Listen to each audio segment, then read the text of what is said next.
अगर मैं आपसे कहूं कि आज हम एक कहानी लिखेंगे, तो आप शायद शब्दों के बारे में सोचेंगे। लेकिन बिजनेस की दुनिया में कहानियां शब्दों से नहीं, बल्कि नंबरों से लिखी जाती हैं। और इन नंबरों की अपनी एक भाषा है, अपनी एक व्याकरण है, जिसे हम अकाउंटिंग कहते हैं। बिल्कुल। और उस व्याकरण को समझे बिना आप बिजनेस की असली कहानी कभी नहीं पढ़ सकते। आप सिर्फ नंबर देखेंगे, उनका मतलब नहीं समझ पाएंगे। सही बात है। तो आज हम अकाउंटिंग की इसी व्याकरण पर एक गहरी नजर डालेंगे। हमारे पास जो स्रोत हैं, वो अकादमिक दुनिया से आए हैं, जो इन बुनियादी सिद्धांतों को समझाते हैं।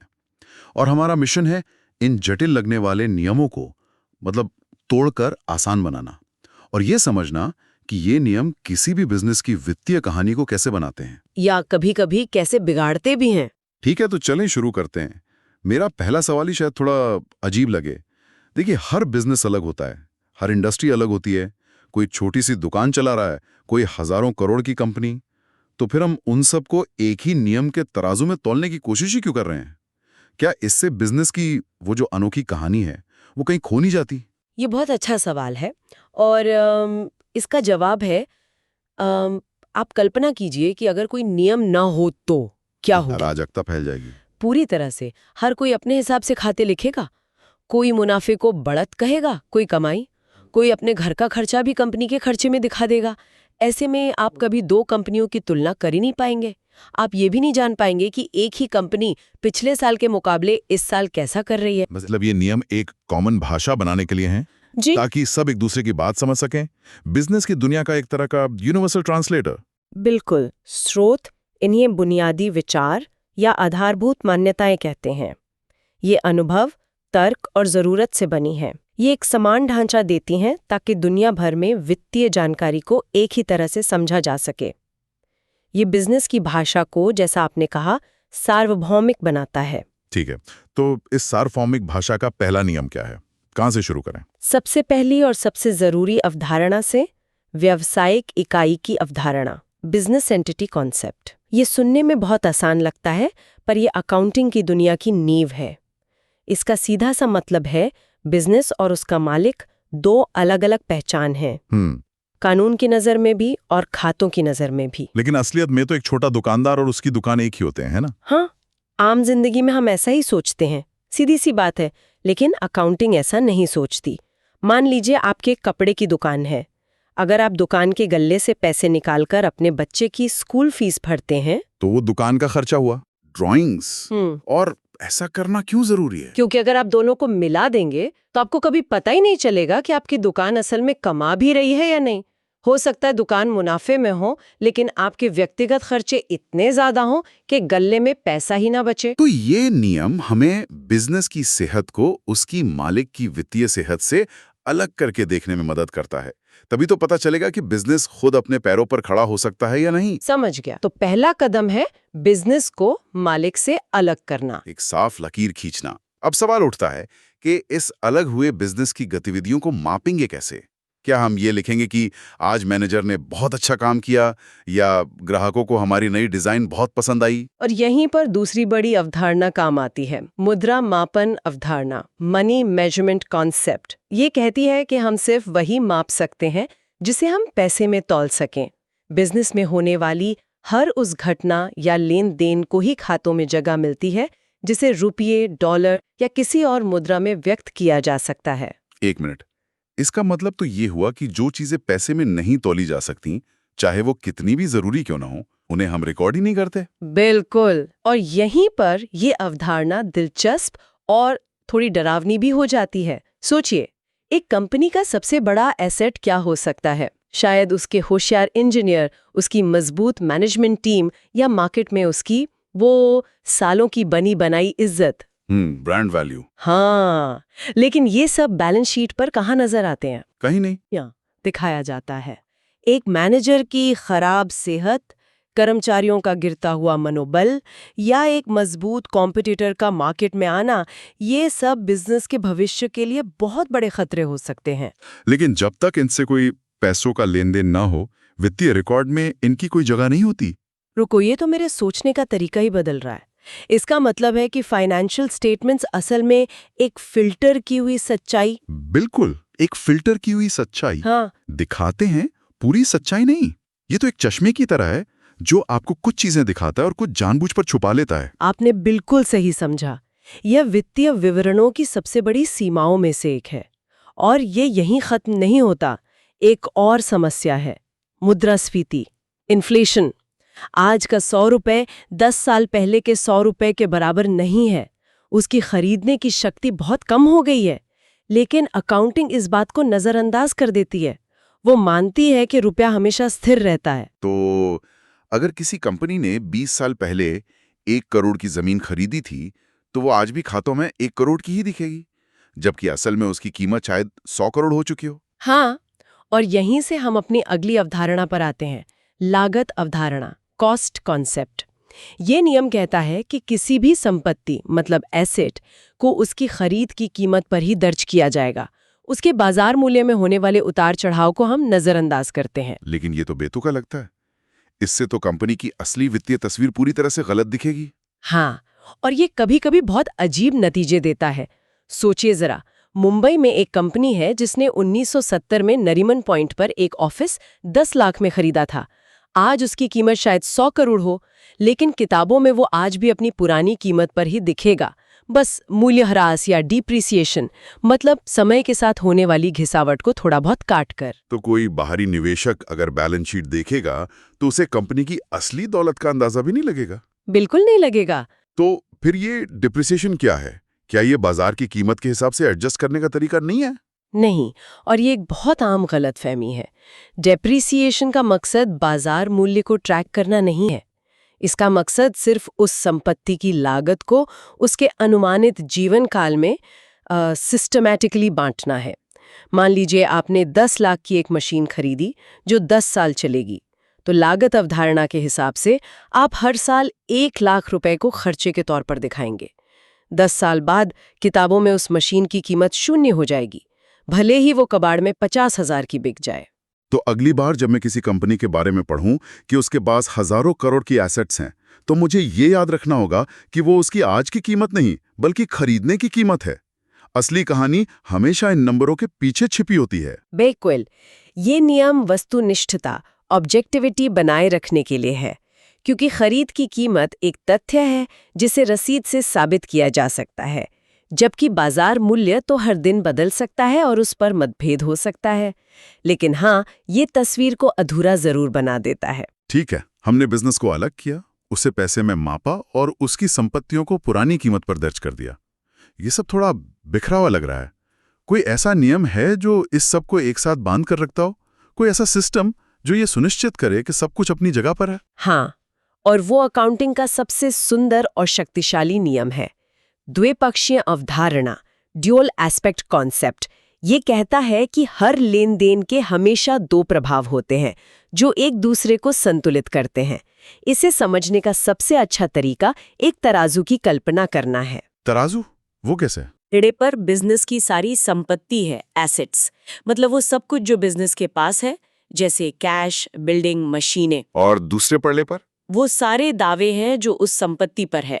ये दावे 2 तरह के हो सकते हैं, या तो मालिक का दावा जिसे हम पूंजी या कैपिटल कहते हैं, ओके। या फिर बाहर वालों का दावा जैसे बैंक का लोन जिसे हम देनदारी या लायबिलिटीज कहते हैं। तो assets equal to liabilities plus capital, मैंने ये समीकरण देखा है। बिल्कुल, और हर लेन देन के बाद ये तराजू हमेशा बराबर रहता है। चलिए स्रोत में दिए गए उदाहरण को लेते हैं। मान लीजिए आपने 50,000 रुपए लगाकर एक बिजनेस शुरू किया, तो क्या हुआ? बिजनेस के पास 50,000 रुपए कैश आया। एसेट पल्ला भारी हुआ। हाँ, लेकिन साथ ही बिजनेस पर अपने मालिक का 50,000 का कर्ज भी चढ़ गया। मतलब कैपिटल वाला पल्ला भी उतना ही भारी हो गया। तराजू बराबर। और अगर बिजनेस बैंक से 1 लाख का लोन लेता है, तो बिजनेस के पास 1 लाख कैश और आ गया। एसेट पलड़ा 1 लाख से और भारी हुआ, लेकिन साथ ही बैंक का दावा भी 1 लाख से बढ़ गया। लायबिलिटी वाला पलड़ा भी 1 लाख से भारी हो गया।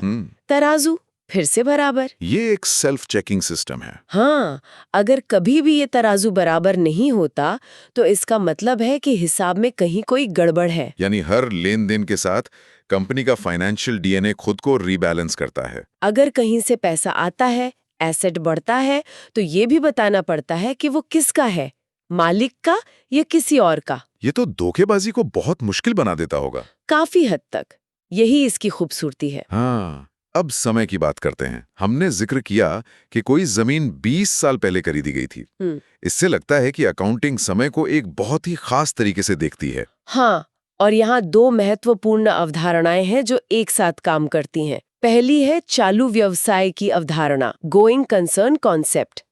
ये एक बुनियादी मान्यता है कि बिजनेस निकट भविष्य में बंद नहीं होने वाला है, वो अनिश्चित काल तक चलता रहेगा। हम ऐसा क्यों मान लेते हैं? बहुत सारे बिजनेस तो बंद हो जाते हैं। हम ये इसलिए मानते हैं क्योंकि अगर हम ये न माने तो हमें हर संपत्ति को उसकी परिसमापन मूल्य, लिक्विडेशन वैल्यू पर दिखाना होगा, यानी उस कीमत पर जो उसे आज औने पौने दाम पर बेचने पर मिलेगी। लेकिन क्योंकि हम मान रहे हैं कि बिजनेस चलता रहेगा, हमें संपत्तियों को तुरंत बेचने की जरूरत नहीं है। और यही मान्यता हमें उन्हें उनकी लागत पर, कॉस्ट कॉन्सेप्ट पर बिकाने का आधार देती है। ये बिजनेस को एक स्थिरता देती है। अच्छा, तो ये हमेशा चलते रहने वाली सोच ही लागत अवधारणा को जायज ठहराती है। ये तो सब आपस में जुड़े हुए हैं। लेकिन यहाँ एक और सवाल है, अगर बिजनेस हमेशा चलता रहेगा तो हमें कभी पता कैसे चलेगा कि हमने मुनाफा कमाया या नुकसान? क्या हमें उसके बंद होने का इंतजार करना पड़ेगा? बिल्कुल नहीं, ऐसा करने में तो सदियां लग सकती हैं।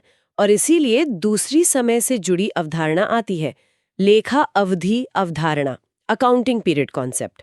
हम बिजनेस की इस अनंत जिंदगी को छोटे छोटे बराबर हिस्सों में काटते हैं, जिन्हें लेखा अवधि कहते हैं। जैसे कि 1 साल। हाँ, आमतौर पर 1 साल। ये एक कैलेंडर वर्ष हो सकता है, 1 जनवरी से 31 दिसंबर, या भारत जैसा वित्तीय वर्ष 1 अप्रैल से 31 मार्च। हर अवधि के अंत में हम रुक कर देखते हैं। हम उस अवधि के लिए प्रॉफिट या लॉस का हिसाब लगाते हैं और उस तारीख पर एक बैलेंस शीट बनाते हैं ताकि पता चले कि बिजनेस की वित्तीय स्थिति क्या है। इससे मालिकों, निवेशकों और सबसे जरूरी टैक्स डिपार्टमेंट के लिए नियमित रिपोर्ट बनाना संभव हो पाता है। तो अगर मैं इसे समेटूं तो ये सारे नियम मिलकर एक ढांचा बनाते हैं। पहले हम बिजनेस को मालिक से अलग करते हैं, फिर हम सिर्फ उन चीजों को मापते हैं जिन्हें पैसे में तौला जा सके। हम संपत्तियों को उनकी पुरानी कीमत पर रिकॉर्ड करते हैं क्योंकि हम मानते हैं कि बिजनेस हमेशा चलता रहेगा। हर लेनदेन के 2 पहलू होते हैं जो हमेशा एक तराजू को बराबर रखते हैं, और हम इस अनंत कहानी को हर साल रोक कर उसका हिसाब किताब करते हैं। ये सब मिलकर किसी भी बिजनेस की एक सुसंगत वित्तीय तस्वीर बनाते हैं। आपने इसे बहुत अच्छे से समझाया है।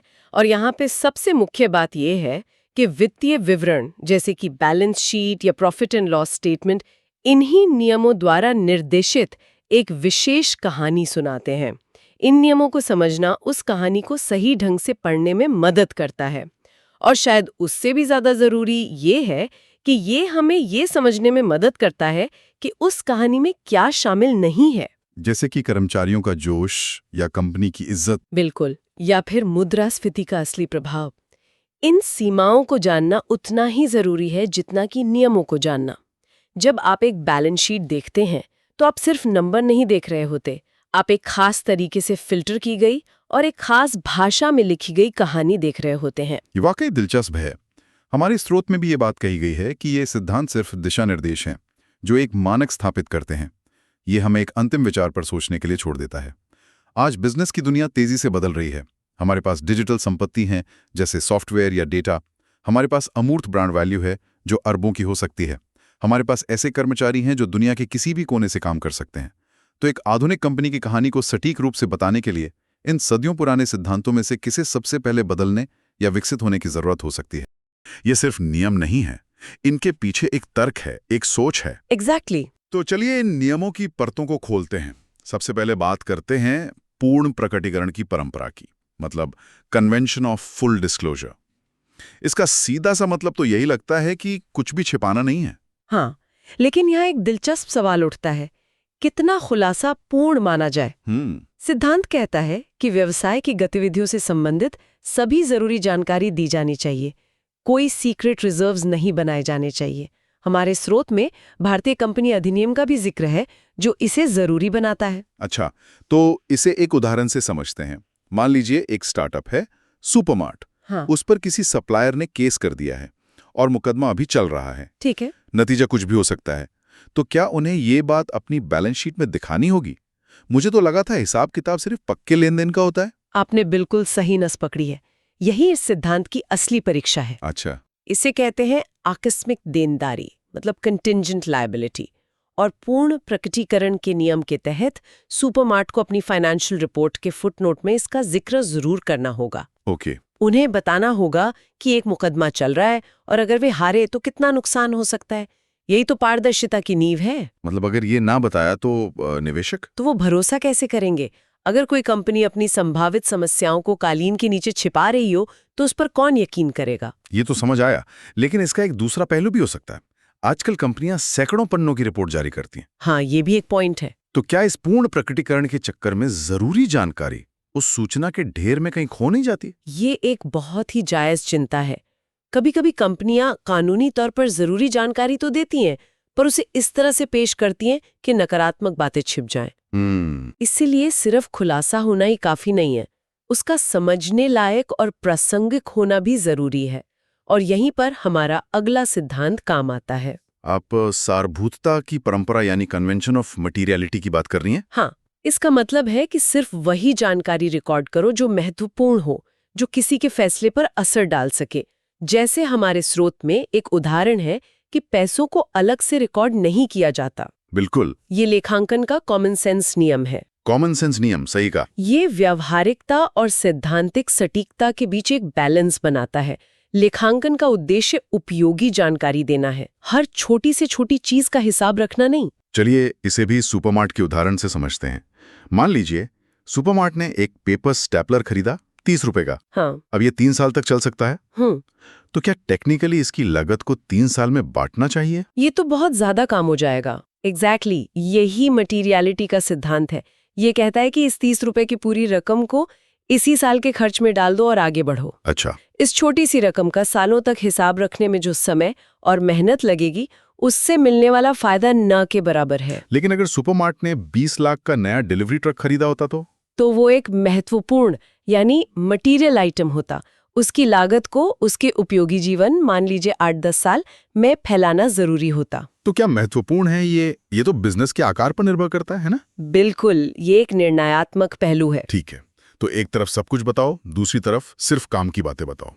अब एक और नियम पर आते हैं जो थोड़ा विरोधाभासी लगता है, रूढ़िवादिता की परंपरा, कन्वेंशन ऑफ कंजर्वेटिज्म। हाँ, इसे विवेक का सिद्धांत भी कहते हैं। हाँ, प्रिंसिपल ऑफ प्रूडेंस। ये सुरक्षित खेलने वाला नियम है। हाँ, इसकी टैगलाइन है संभावित नुकसान के लिए तैयारी करो, लेकिन संभावित मुनाफे का जश्न तब तक मत मनाओ जब तक वो हकीकत न बन जाए। Anticipate no profit but provide for all possible losses. सही। तो अगर हमारी सुपरमार्ट की एक बहुत बड़ी कंपनी से डील लगभग पक्की हो गई है जिससे उन्हें भारी मुनाफा होगा, लेकिन कॉन्ट्रैक्ट पर अभी साइन नहीं हुए हैं, क्या वे इस आने वाले मुनाफे को अपनी रिपोर्ट में दिखा सकते हैं? बिल्कुल नहीं। रूढ़िवादिता का सिद्धांत इसकी इजाजत नहीं देता। जब तक बिक्री वास्तव में हो न जाए तब तक उसे राजस्व नहीं माना जा सकता। लेकिन इसी सिद्धांत का दूसरा पहलू देखिए। मान लीजिए सुपरमार्ट ने कुछ ग्राहकों को उधार पर सामान बेचा है और उन्हें लगता है कि शायद 10% लोग पैसे वापस नहीं करेंगे। अच्छा, तो उन्हें इस संभावित नुकसान के लिए पहले से ही संदिग्ध ऋणों के लिए प्रावधान यानी प्रोविजन फॉर डाउटफुल डेट्स बनाना होगा। मतलब मुनाफे की उम्मीद पर जश्न नहीं, पर नुकसान की आशंका पर तैयारी जरूरी है। स्रोत में स्टॉक के मूल्यांकन का भी एक उदाहरण है, लागत या बाजार मूल्य जो भी कम हो। सही। इसके पीछे का तर्क यही है कि व्यवसाय की वित्तीय स्थिति को बढ़ा चढ़ाकर पेश करने से रोका जा सके। यह एक तरह का सेफ्टी नेट है। लेकिन इसका एक दिलचस्प साइड इफेक्ट भी है। कभी-कभी इस सिद्धांत के कारण कंपनियां कागज पर अपनी असलियत से ज्यादा कमजोर दिख सकती हैं। और इस खंड में अंतिम है संगति की परंपरा यानी कन्वेंशन ऑफ कंसिस्टेंसी। हाँ, इसका मतलब है कि रिकॉर्डिंग और रिपोर्टिंग के लिए एक बार जो तरीका चुन लिया, भविष्य में भी उसी का पालन करो। जैसे सुपरमार्ट ने अपने डिलीवरी ट्रक पर डिप्रिसिएशन के लिए स्ट्रेट लाइन मेथड चुना, तो उन्हें आने वाले सालों में भी उसी का पालन करना होगा। और ये जरूरी क्यों है? तुलना करने के लिए। एक निवेशक सुपरमार्ट के इस साल के प्रदर्शन की तुलना पिछले साल से कैसे कर पाएगा यदि हर साल हिसाब करने के नियम ही बदल दिए जाए? बात तो सही है। ये वैसा ही होगा जैसे आप एक साल इंच में और अगले साल सेंटीमीटर में लंबाई नाप रहे हो। तुलना असंभव हो जाएगी। संगति के बिना किसी भी तरह के ट्रेंड या पैटर्न की पहचान करना नामुमकिन है। तो इसका मतलब नियम बदलना मना है? नहीं, मना नहीं है।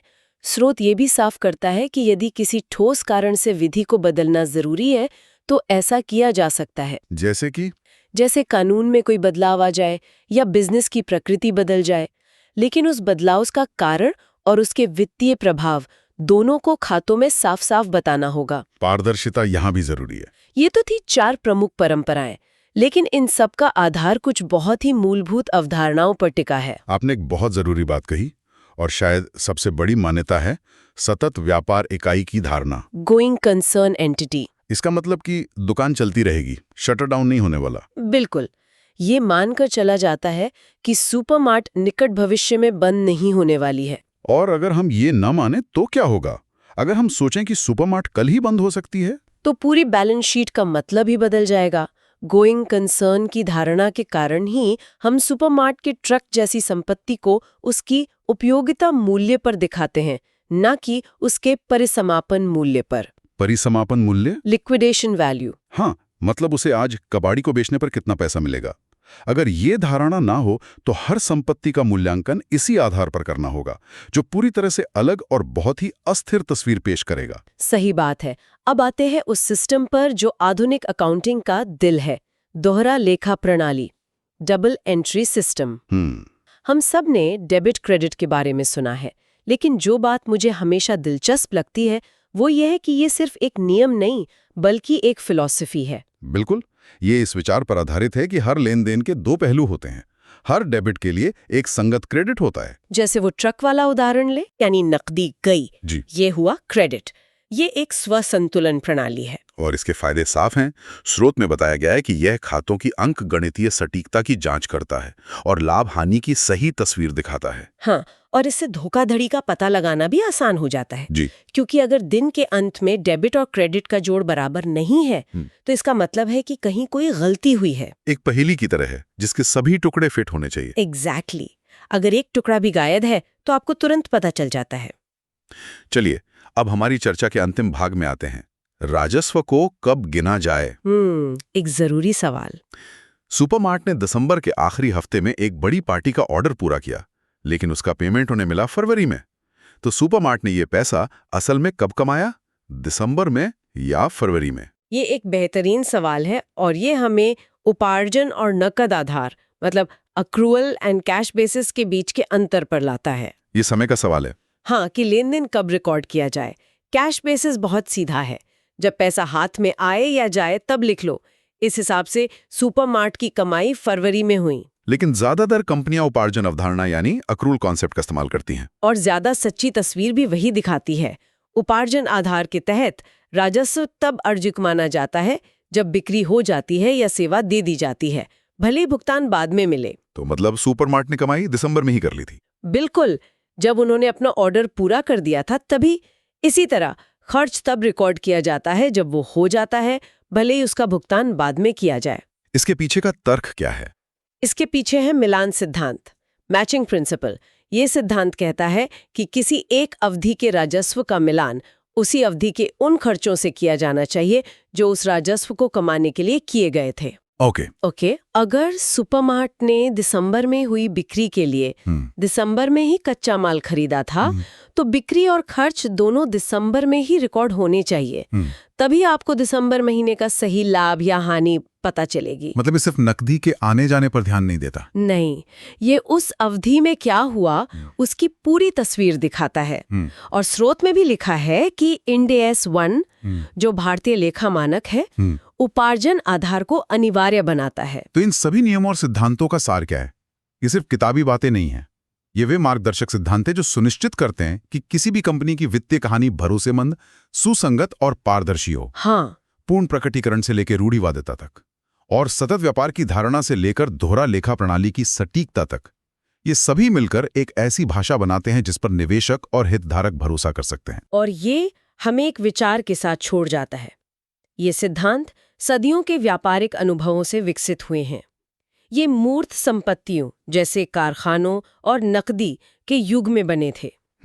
लेकिन आज के डिजिटल युग में जहां डेटा, ब्रांड प्रतिष्ठा और बौद्धिक संपत्ति मतलब इंटैंजिबल एसेट्स अक्सर किसी कंपनी की सबसे मूल्यवान चीजें होती हैं, क्या ये पारंपरिक नियम पर्याप्त हैं?